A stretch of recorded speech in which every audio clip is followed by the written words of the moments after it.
చిత్తూరు జిల్లాలోని అభ్యర్థుల గెలుపోటములను ప్రభావితం చేయటంలో తమిళ ఓటర్లు కీలక పాత్ర పోషిస్తున్నారు. ఒకటి కాదు, రెండు కాదు, ఏకంగా 6 నియోజకవర్గాల్లో తమిళ ఓటర్లు పెద్ద సంఖ్యలో ఉండటంతో గెలవాలంటే అభ్యర్థులకు వీరి ఆశీస్సులు తప్పనిసరి. వీరిని ప్రసన్నం చేసుకునేందుకు నేతలు నానా తంటాలు పడుతున్నారు. చిత్తూరు జిల్లా నేతల తలరాతను మార్చుతున్న తమిళ ఓటర్లపై 10 టీవీ ప్రత్యేక కథనం.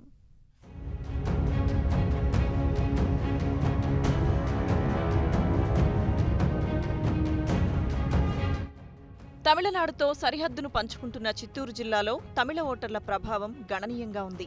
కొన్ని నియోజకవర్గాల్లో అయితే అభ్యర్థుల గెలుపోటములు నిర్ణయించే స్థాయిలో తమిళ ఓటర్లు ఉన్నారు. తమిళ తంబీలను ప్రసన్నం చేసుకుంటే గంపగుత్తగా వారి ఓట్లు రాబట్టుకోవచ్చని వివిధ పార్టీల అభ్యర్థుల విశ్వాసం. సత్యవేడు, నగరి, జీడీ, నెల్లూరు నియోజకవర్గాల్లో తమిళ హోటల్స్ గణనీయంగా ఉన్నాయి. ఇక పశ్చిమ ప్రాంతంలోని చిత్తూరు, పలమనేరు, కుప్పం నియోజకవర్గాలు తమిళనాడు రాష్ట్ర సరిహద్దులో ఉన్నాయి. దీంతో ఇక్కడ అభ్యర్థుల తలరాతను తంబీల తీర్పే మార్చనుంది. నగరి నియోజకవర్గంలో 1,90,000 పైచిలుకు ఓటర్లు ఉండగా వీరిలో సుమారు 60,000 మంది తమిళ ఓటర్లు ఉన్నారు. ఇక సత్యవేడు నియోజకవర్గంలో 1,72,000 మంది ఓటర్లు ఉండగా వీరిలో 55,000 ఓట్లు తమిళులవే.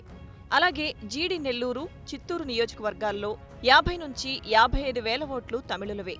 ఇక పలమనేరు, కుప్పంలో 10,000 చొప్పున తమిళ ఓటర్లు ఉన్నారు. మొత్తం ఓట్ల సంఖ్యలో 3వ వంతు ఓట్లు కలిగి ఉన్న తమిళ ఓటర్లు అభ్యర్థుల గెలుపు ఓటములను డిసైడ్ చేస్తుంటారు.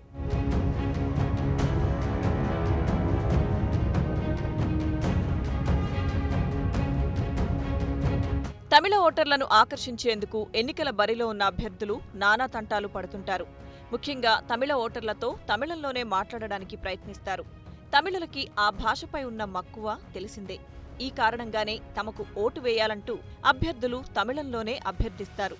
తమిళంలో మాట్లాడుతూనే వారి బాగోగులు అడిగి తెలుసుకుంటారు. ఎన్నికల బరిలో ఉన్న ప్రధాన పార్టీల అభ్యర్థులందరికీ తమిళ భాష బాగా తెలుసు.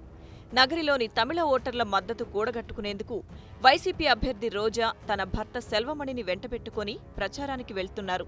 రోజాకు సైతం తమిళంపై మంచి పట్టు ఉంది. మిగతా నియోజకవర్గాల్లోని అభ్యర్థులు సైతం కష్టపడి తమిళ భాష నేర్చుకుని మరీ తమిళ ఓటర్లతో మాట్లాడుతున్నారు.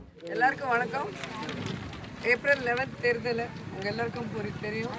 సో అనికి வந்து எல்லாரும் ఫ్యాన్ చిహ్నத்துக்கு ఓటు పోடுங்க. ఇన్ని కష్టాలు పడుతున్న నేతల్లో ఎవరిని తమిళ ఓటర్లు కరుణిస్తారో చూడాలి.